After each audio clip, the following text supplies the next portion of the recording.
આ બેઠક મળશે ક્ષત્રિય સમાજની 70 સંસ્થાઓની બેઠક મળશે। અમદાવાદમાં સિંધુ ભવન ખાતે આ બેઠકનું આયોજન।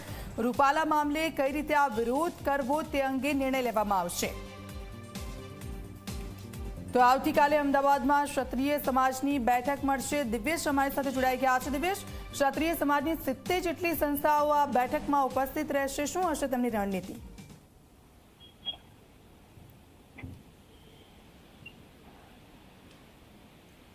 જી દિવ્યેશ, ચોક્કસ ખાસ કરીને જો વાત કરવામાં આવે તો જે કેન્દ્રીય મંત્રી પરસોત્તમ રૂપાલા છે કે તેમના દ્વારા જે ક્ષત્રિય સમાજ વિશે જે બફાટ કરવામાં આવ્યું છે તેને લઈને ક્ષત્રિય સમાજમાં ખૂબ જ રોષ છે તે જોવા મળી રહ્યો છે।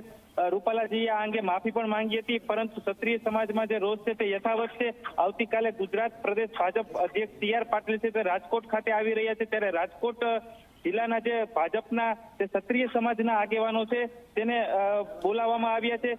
તમામ ક્ષત્રિય સમાજના જે ભાજપમાં જોડાયેલા આગેવાનો છે ત્યારે આવતીકાલની જે આ બેઠક છે, આ વિવાદ છે તેને કઈ રીતે પૂર્ણવિરામ કરવામાં આવશે તે બાબતના પ્રયત્ન છે તે હાથ ધરવામાં આવશે।